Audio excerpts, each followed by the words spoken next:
When Doom was released for the Sega Saturn, I was really excited to play it.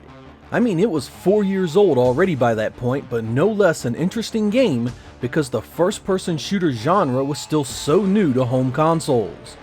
Doom had already made its way home a number of times by this point, but the Saturn was my favorite system and I was eager to see what she could do with it. To my utter shock and dismay, I could not believe what I was seeing when I purchased it. I was pretty familiar with most versions of Doom by this point, and I sat in complete amazement at just how badly the Saturn version turned out. In this episode, we'll talk a bit about why that happened, and how the Saturn game compares to other home versions at the time, and even look at the Japanese release, which is supposedly improved. I hope you guys enjoy Doom and the Sega Saturn.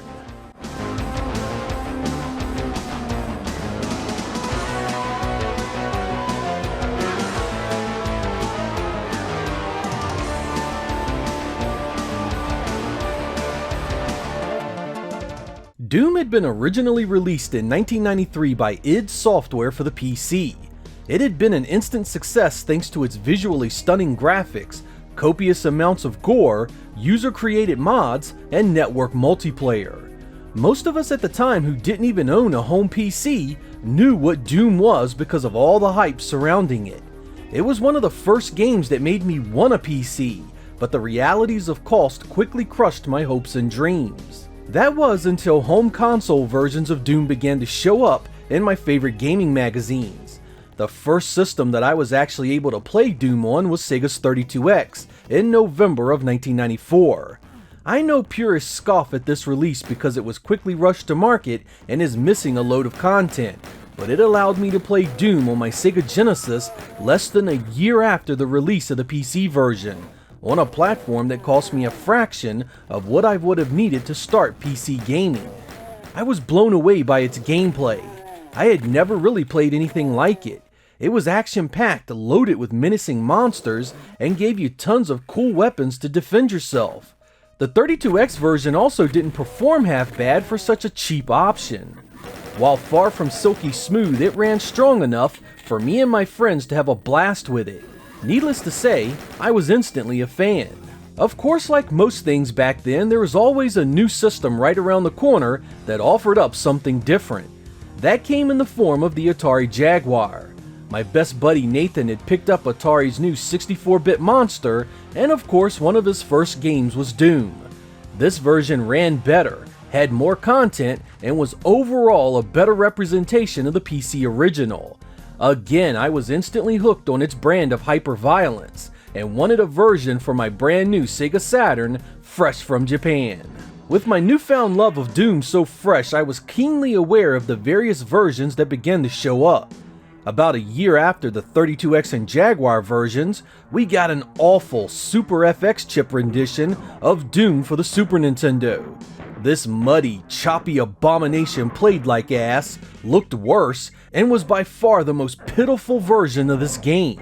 You can spin this any way you want, but this was a terrible experience that left me feeling sorry for those that were stuck playing this game for the first time.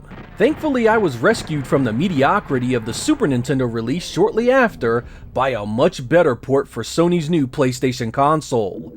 This port had been based on the Jaguar version, but now had a new lighting engine and a killer soundtrack. It ran better, looked better, and played better than any home version before it, and it featured multiplayer via the system's link cable. My friends and I jumped on this as soon as it was released, and had an absolute blast with it.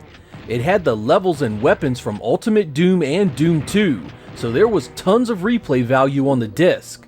It gave me hope that a Saturn version was right around the corner, and I was stoked to see what it could do with it.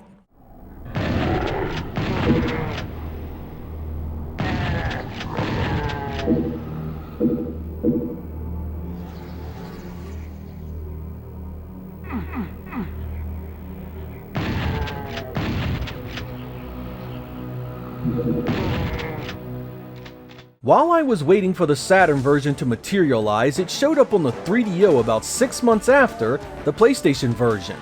Since I still owned and supported my 3DO at this point, I went ahead and grabbed it on the cheap to see how my original 32-bit system handled it.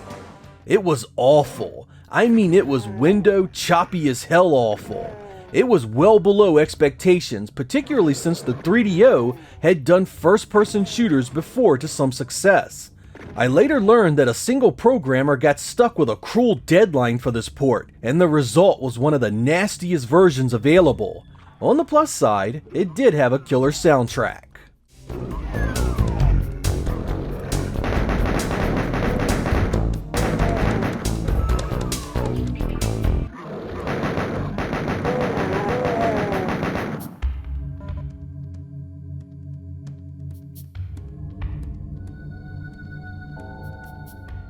It took a lot longer than I had expected, but finally in March of 1997, Doom made its way to my Saturn. It was published by GT Interactive and developed by Rage Software, the company that had punished me with the earlier Saturn title, Revolution X.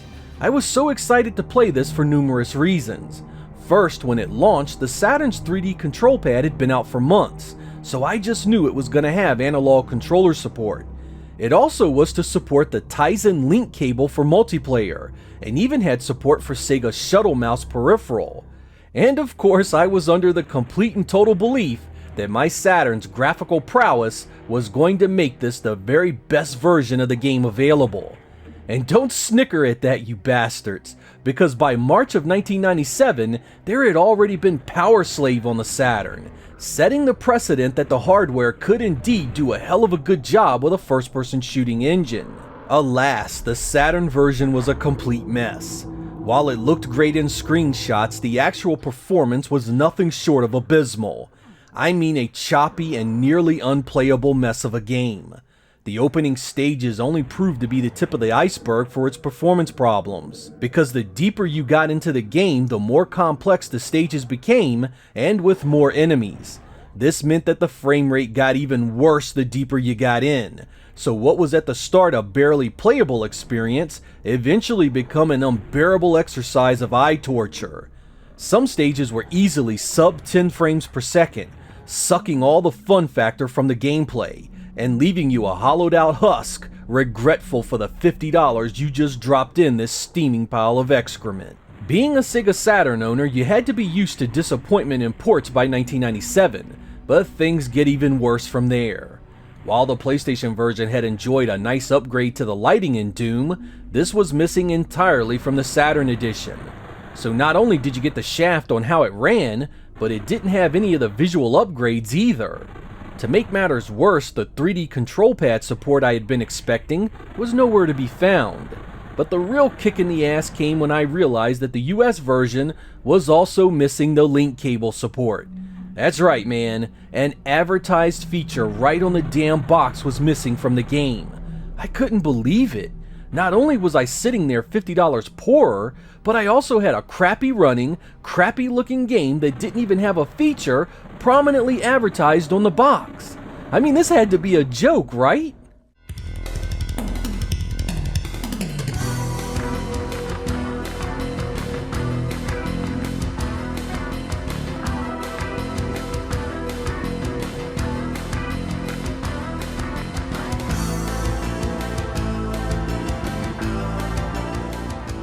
Like most things in gaming, the story that went on behind the scenes is often more interesting than the games themselves.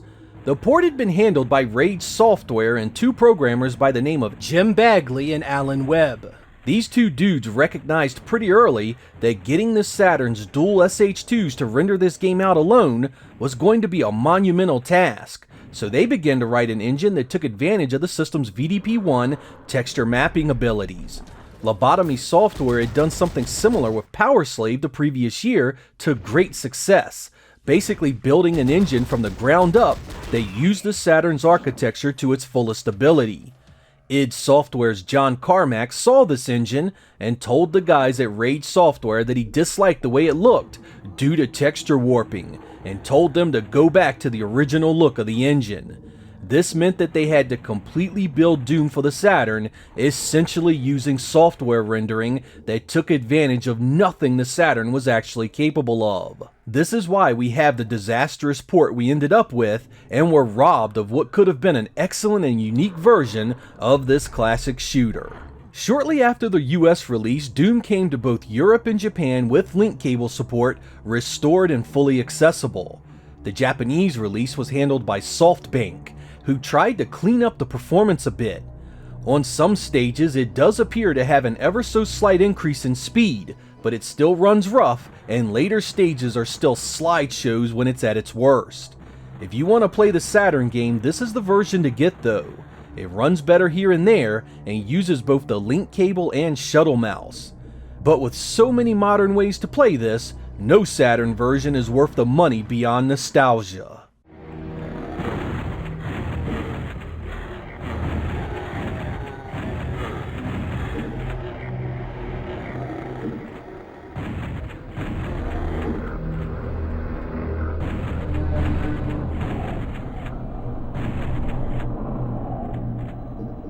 Adding salt to the wound, right around the time Doom hit the Saturn, Hexen was released, and boy did it do a bang-up job in comparison.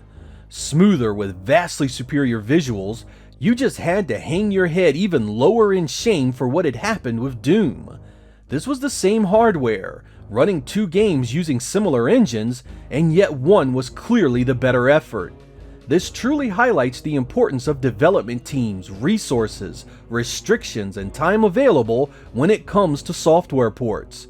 Few games are ever given equal circumstances, so you can almost never compare them truly as representations of what a particular hardware is capable of. Just because you find one game running better on a certain platform almost has no bearing whatsoever on the same game running on other hardware.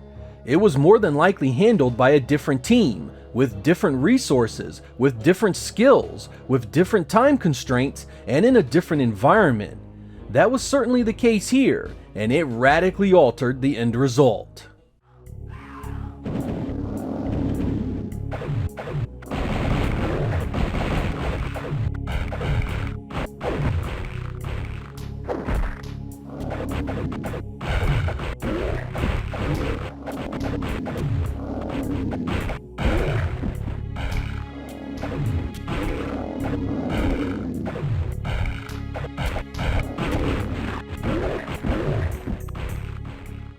So what's the takeaway here? Is Doom on the Saturn worth playing?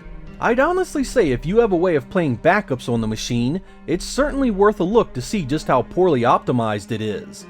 The Saturn is basically trying to brute force this game entirely with its main CPUs, and the end result is just plain disappointing. For those wondering if this is worth buying, I give a resounding negative. A US version of this gets up damn near $100 for one in good condition. Unless you are buying it because you loved it as a kid, that price is just plain nonsense, especially since a modern digital release can be had for almost nothing. The Japanese version is a bit expensive as well, and while it does have the link cable supported and a slight increase in speed, it's still just too expensive for what it is. Take your money and invest in Hexen on the Saturn. It's a better port and a decent game all the way around. If you want a great version of Doom that sort of remade it from the ground up, take a look at Doom 64.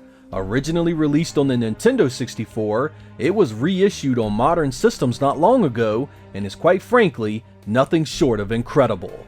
I'm Sega X. Thank you guys for watching, and I will catch you next time.